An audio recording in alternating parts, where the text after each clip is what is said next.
What if I told you the very thing you're running from, the mistakes, the losses, the moments that made you question yourself late at night, is actually the reason you haven't succeeded yet?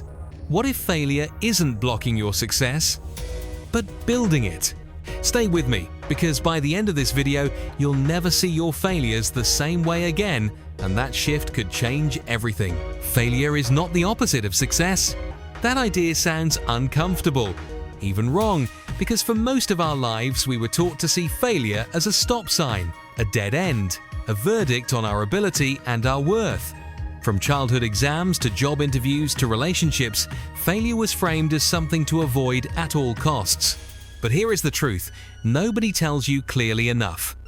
Success is not built in spite of failure, it is built on top of it. Failure is the ground, the base layer, the raw material without which real success cannot exist. If success were a building, failure would be the concrete poured deep into the earth, unseen, uncelebrated, but absolutely essential. Without it, everything collapses. Think about how anything strong is formed in the real world.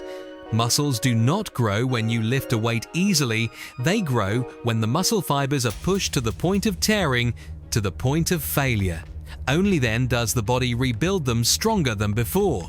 If you avoid that discomfort, if you stop the moment it feels hard, your body never changes. The same law applies to life. Emotional strength, skill, discipline, confidence, wisdom, none of these are born from smooth wins and easy victories. They are forged in moments where you tried, fell short, felt embarrassed, felt disappointed, maybe even felt broken, and then chose to continue anyway. Look at Thomas Edison, one of the most cited examples, but often misunderstood. People like to say he failed 1,000 times before inventing the light bulb, but that statement misses the deeper truth. Those were not just random mistakes. Each failure taught him something specific about what would not work. He once said he did not fail, he simply found thousands of ways that did not work. That mindset is not optimism for the sake of feeling good. It is clarity. Edison understood that failure was data. It was information. It was progress disguised as disappointment. Without those failures, there would have been no final breakthrough. Success was not waiting at the end of the road. It was slowly being constructed through every failed attempt. Now think about something more relatable. Imagine a person trying to learn how to speak confidently in public. The first time they stand up to speak, their voice shakes, their mind goes blank, they forget half of what they prepared. They walk away feeling humiliated, telling themselves they are just not good at this. If they stop there, that failure becomes a wall. But if they continue, something interesting happens. The second time it is still uncomfortable, but they remember to breathe. The third time they make eye contact for a few seconds. The 10th time they begin to feel control. What changed? Not talent, not luck. Experience born from failure. Each awkward moment built the foundation for confidence. Without those early failures, confidence would be fake, fragile, and shallow. The problem is not failure itself, the problem is how we emotionally label it. We say, "I failed," when what we really mean is, "This attempt didn't work." We turn a temporary outcome into a permanent identity. That is where pain multiplies. When failure feels like proof that you are not enough, you will avoid risks. You will play small. You will choose safety over growth. But when you understand that failure is simply part of the construction process, your relationship with it changes. You stop asking, "What does this say about me?" and start asking, "What is this teaching me?" That shift alone can change the entire trajectory of your life. Consider J.K. Rowling, who was rejected by multiple publishers before Harry Potter was accepted. At the time, she was a single mother, struggling financially, facing rejection after rejection. From the outside, that period looked like failure stacked on top of failure. But those rejections did not mean the story had no value, they did not mean she had no talent. They were part of the filtering process, the refining fire. When success finally came, it was not fragile. It was rooted in resilience. The confidence she had afterward was not naive, it was earned. That kind of success lasts because it has already survived adversity. Failure strips away illusions. Early success can be dangerous because it can create false confidence. When things work too easily at the beginning, you might assume they always will. Then, when difficulty finally arrives, it feels unbearable. Failure, on the other hand, teaches humility and adaptability. It forces you to confront your weaknesses honestly. It shows you where you need to improve, where your strategy is flawed, where your preparation is incomplete. That information is priceless. People who have never failed are often unprepared for real challenges, while those who have failed repeatedly develop a quiet strength that cannot be shaken easily. Think about athletes.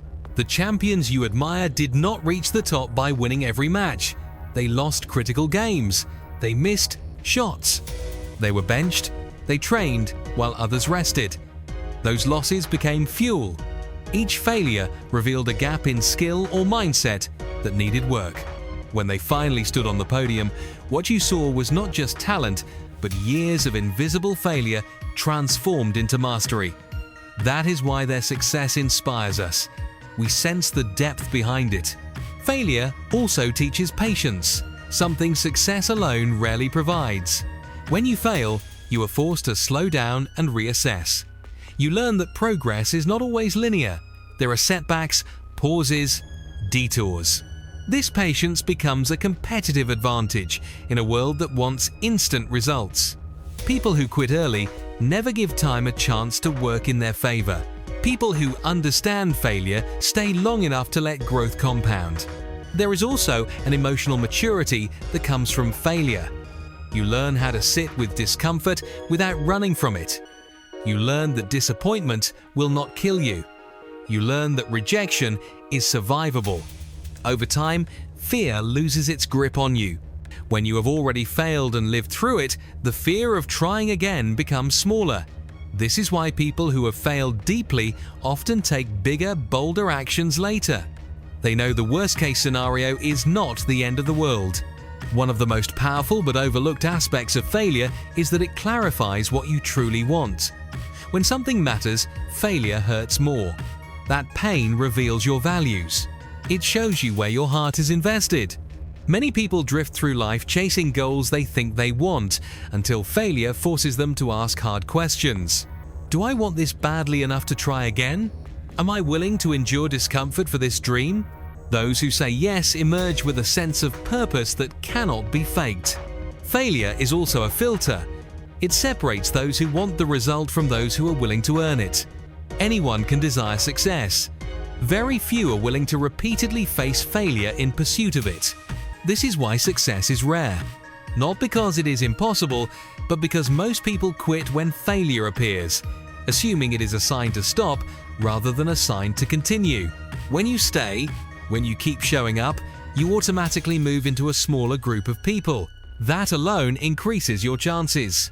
If you are listening to this and carrying the weight of past failures, understand this clearly.